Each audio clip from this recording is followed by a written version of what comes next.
하나님을 사랑하시나요? 그분을 신뢰하고 계신가요? 우리는 그렇게 믿고 그렇게 고백하면서 살아가고 있습니다.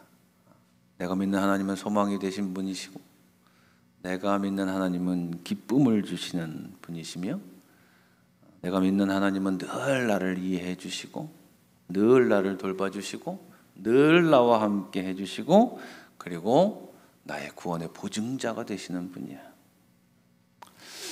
그런데 우리가 생각하려 하지 않는 부분이 하나 있죠. 어찌 보면 생각하지 아니하는 것이 아니라 생각하기 싫어하는 것일지도 모릅니다. 오늘 함께 봉독한 말씀의 본문에 따르면 이런 표현이 나오죠. 당신들이 주님을 두려워하여 라는 말이 나옵니다. 성경에는 거의 200회에 걸쳐서 하나님을 두려워하라고 가르치고 있습니다.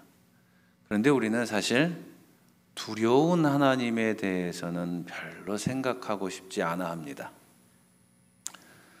단지 은혜가 풍성하셔서 항상 내 삶을 도와주시고 내 문제를 해결해 주시고 나와 늘 함께하여 주셔서 내 인생의 길에서 언제나 플러스인 분,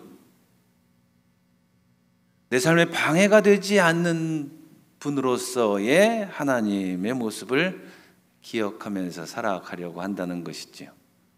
즉, 내 삶에 적극적으로 도움이 되는 신은 필요하고 좋으나 어떤 면으로든 내 삶에 방해가 되고 불편함을 준다라고 하는 그런 신은 필요 없다라고 하는 것입니다. 어르신들 말씀에 아주 호된 질책이 있죠. 너는 하늘이 두렵지도 않냐? 더 이상 하늘이 두렵지 않은 인간은 자기 멋대로 하면서 무엇이든 하죠. 이익이라면, 욕망이라면 그 어느 것도 두려워하지 않습니다. 그런데 가만히 생각을 해보면 이는 비단 믿음 없는 사람들에게만 국한되는 것이 아닌 것 같습니다. 하나님을 두려워하지 않는 그리스도인들은 어찌 보면 더 지독한 이기심, 더 높은 우월감, 더 많은 자기 확신을 가지고 살아가고 있는지도 모릅니다. 자기 뜻대로 행하면서도 그것이 마치 하나님의 뜻인 양, 하나님이 시키신 양, 그렇게 생각하고 그렇게 말하면서 살아갈지도 모른다는 것입니다. 믿음의 사람은 그렇지 않습니다. 그들은 하나님을 두려워하고 그 두려움을 고백할 줄 아는 사람들이었습니다. 창세기 31장 42절에 보면 이런 대화의 단편이 나옵니다. 라반이 야곱의 뒤를 쫓아서 갔을 때 마주치자 야곱이 이런 말을 합니다. 내 조상의 하나님 곧 아브라함을 보살펴 주신 하나님이시며 이삭을 지켜주신 두려운 분께서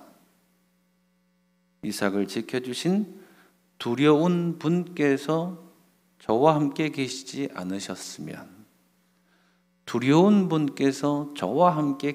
않으셨으면 장인어른께서는 저를 틀림없이 빈손으로 돌려보내셨을 것입니다.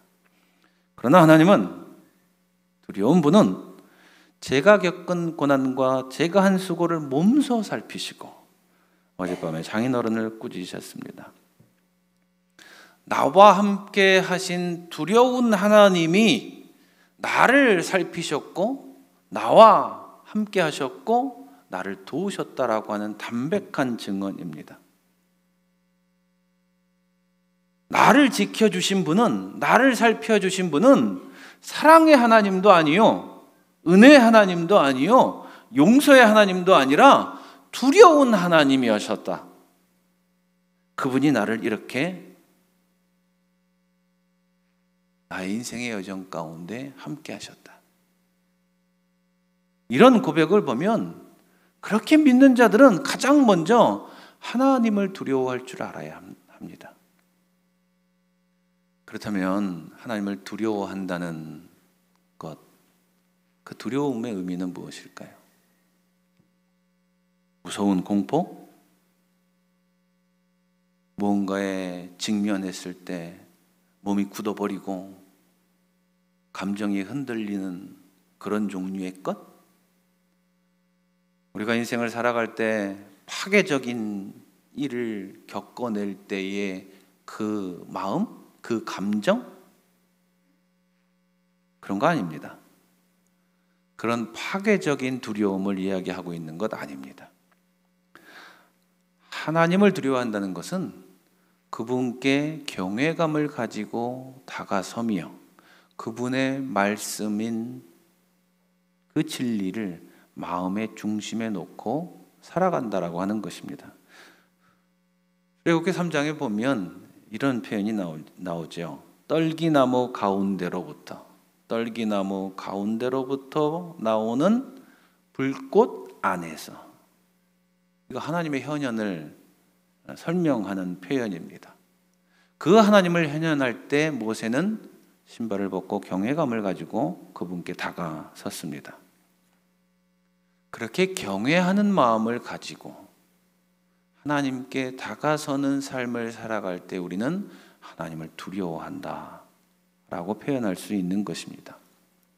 또 이렇게 하나님을 경외하는 자만이 그분의 말씀을 자신의 삶의 중심에 놓아둘 수 있다고 하는 것이지요. 하나님의 말씀이 중심에 자리 잡지 않으면 모든 인간적인 요소들이 자신의 삶의 중심에 놓여지게 됩니다. 그리고 그것으로부터 자신의 현실을 판단하고 그리고 평가하죠. 돈이 중심에 자리 잡은 사람은 그 돈의 눈으로 자신의 현실을 파악하고 평가합니다. 권력이 중심에 놓인 사람은 그 권력의 눈으로 자신의 현실을 파악하고 판단하지요. 관계가 중심에 놓여진 사람은 그 관계를 통해서 자신의 현실을 이해하고 자신의 현실을 판단합니다. 그러나 이런 사람들은 대부분 완악합니다. 강팍합니다. 이런 사람들 교회에 나오더라도 하나님을 자신의 삶의 한 부분 혹은 한 수단 혹은 방편으로 여길 뿐입니다. 흔히 이야기하는 무늬만 그리스도인 사람들. 교회 다니지만 자신에게 유리한 성경의 구절들은 적극적으로 이용하고 사용하고 자신의 삶에 방해가 되고 불편한 구절들은 외면하고 무시하는 그런 사람들이지요. 그러니 그들에게는 공동체를 위해서 헌신하고 희생할 마음이 없습니다. 공동체에 참여할 의지도 없습니다. 공동체를 위한 봉사와 헌신은 귀찮을 뿐이고 때로는 품이 없는 일이라고까지 생각을 하고 그리고 그 사람들을 낮게 바라봅니다. 오늘 묵상한 고린도후서 9장에서 봉사의 결과가 하나님께 영광을 돌리는 일이라고 가르치고 있습니다. 하나님을 두려워하는 신자는 순종할 줄 알고 복음을 고백할 줄 알며 그리고 타인을 너그럽게 대할 줄 안다라고 가르치고 있습니다. 그러나 하나님을 두려워하지 않는 자는 자신의 기준대로 살아갑니다. 돈의 눈으로, 권력의 눈으로, 관계의 눈으로 자신의 현실을 평가하듯 타인을 평가하고 타인을 파악합니다. 교인들 마찬가지죠. 최소한의 해야 하는 것들만 하면 족하다라고 생각하고 이 하나님을 두려워하지 않는 교인들은 세속적인 삶을 포기하지 않습니다. 교회로 모일 때는 그럴듯합니다. 그 공동체에 맞는 그 공동체에서 사용되는 언어와 태도를 고스란히 보여주지만 그의 마음속에는 그의 일상에는 하나님은 없습니다. 그러나 그리스도인, 진정한 믿음을 가진 그리스도인의 삶은 아주 명확합니다. 성경이 하나님의 말씀이고 그 말씀이 진리라고 믿고 따라가는 그리스도인들은 성경이 가르치는 그 명확한 태도를 유지하면서 살아가고 있다라고 하는 것입니다. 우리는 사랑하지요. 사랑하라는 그 명령을 알기에 설사 나와 다른 사람일지라도, 내 마음에 들지 않더라도, 내가 원하는 것을 하지 않더라도, 혹은 우리에게 원수라 할지라도 사랑해 보려고 애씁니다. 이해해 보려고 애쓰고, 포용해 보려고 애쓰고, 그리고 나를 낮추려고 애를 씁니다. 그러나 그 어떤 경우에도 우리가 절대 타협할 수 없는 것이 있습니다. 오로지 구원자 되시는 분은 예수 그리스도이시며 그분을 통해서 나온 하나님의 진리의 말씀이 내 삶의 중심에 있다. 이것만큼은 타협하지 않습니다. 그렇게 나는 인간이 만들어낸 신을 섬기지도 않고 따르지도 않을 것이다. 세속적인 문화도, 세속적인 가치도 나는 동의할 수 없고 따르지 않을 것이다. 이 믿음에는 포용이라는 자리가 없습니다. 아무리 세상 사람들이 너무 독선적인 것 같지 않아? 그거 너무 이기적인 것 같지 않아? 라고 평가한다 할지라도 이 지점만큼은 절대 포기하지 않는 사람들이 바로 진정한 그리스도인이라고 하는 것입니다. 수천 년 동안 성경은 동일하게 이를 가르쳤고, 수천 년의 시간 동안 국가가 망하고 문명이 망한다 할지라도 이 믿음을 지킨 사람들은 끊임없이 이 믿음을 수호해 왔고, 그리고 지금도 진정한 그리스도인들은 이 믿음을 지켜내고 있다라고 하는 것입니다. 바리새인들이 왜 예수님께 책망받았습니까? 그리고 바리새인들은 왜 예수를 죽여야만 했을까요? 그들의 삶에 하나님이 빠져 있었나요? 아닙니다. 그들은 하나님을 믿는 일에 철저했고, 단호했고, 명확했고, 그들의 목숨까지 내버릴 정도로 각오가 서 있었던 사람들입니다. 그들의 삶에 하나님이라는 존재를 빼면 그들의 삶은 아무것도 아니었던 것입니다. 그런데 왜 책망 들어야 했을까요? 예수님이 그들을 책망한 이유는 너희들은 하나님을 두려워하지 않는구나. 그리고 그 말이 가시가 되어서 바리새인들은 예수를 죽여야만 했습니다.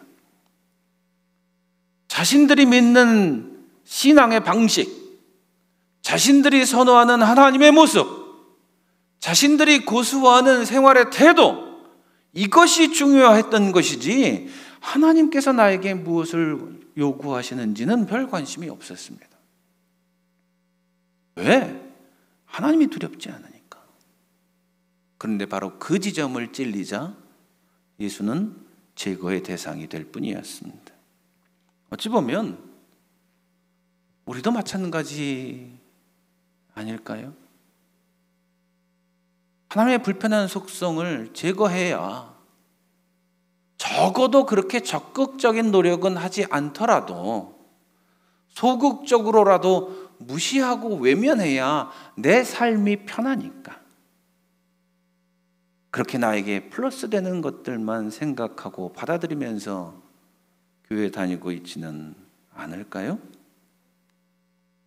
만약에 그런 모습이라면 이해가 됩니다. 왜 내 뜻대로 교회 일이 이루어져야 되고, 왜 내 계획대로 모든 것이 진행되어야 되고, 왜 내가 원하는 방식대로 서로 간의 관계가 맺어져야 된다고 생각하는지 이해가 됩니다. 왜? 하나님을 두려워하지 않으니까. 우리는 과연 하나님을 두려워하며 살아가고 있는 것일까요? 하나님을 두려워함은 모든 파괴적인 두려움을 죽입니다.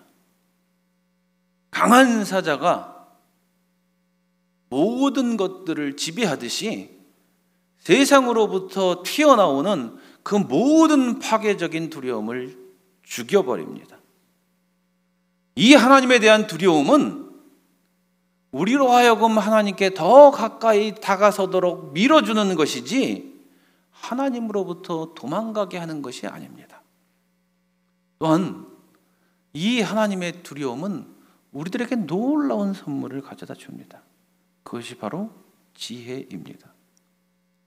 한글 성경은 하나님을 경외하는 것이 지혜의 시작이라고 그렇게 번역되어 있지만, 경외한다라고 하는 이 단어의 원뜻은 하나님을 두려워한다는 것입니다. 하나님을 두려워하는 자는 그렇게 지혜를 선물로 받습니다. 순간순간 닥쳐오는 위기의 순간에, 선택해야 하는 일상의 순간에 하나님께서는 하나님을 두려워하기에 그 지혜를 선물로 주셔서 그 지혜로 말미암아 지혜롭고 현명한 삶을 살아갈 수 있도록 돕는다는 것이죠. 그렇게 그리스도인들은 단호하고 담백해야 합니다. 아둔하고 멍청한 사람이 되어서는 안 됩니다. 세상에 동조하는 사람이 되어서도 안 되고 세상에 휘말리는 사람이 되어서도 안 됩니다.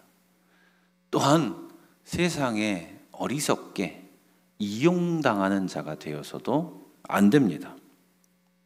이 지혜는 지식이 많다고 생기는 것 아닙니다. 삶을 오래 살아서 경험이 많다고, 수많은 경험을 했다고 해서 생기는 것 또한 아닙니다.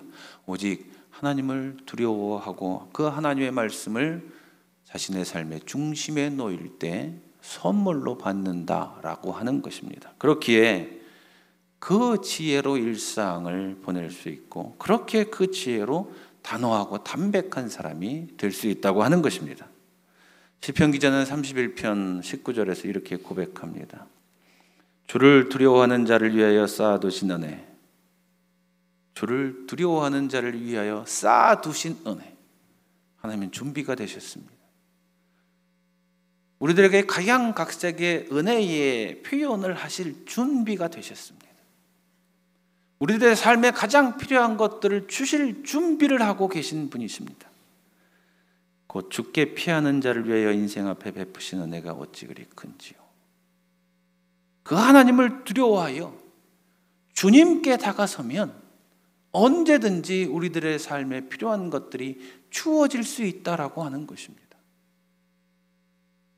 하나님을 두려워하면서 살게 되면 아마 이런 시편 기자의 경험이 우리 안에 생겨날 것이고, 그럴 때 우리는 시편 기자와 똑같은, 그저 수천 년 전에 쓰여진 한 사람의 고백 정도가 아니라 수천 년이 흘러내려온 지금에도 우리가 동일하게 고백할 수 있는 삶의 경험물이 될 것입니다.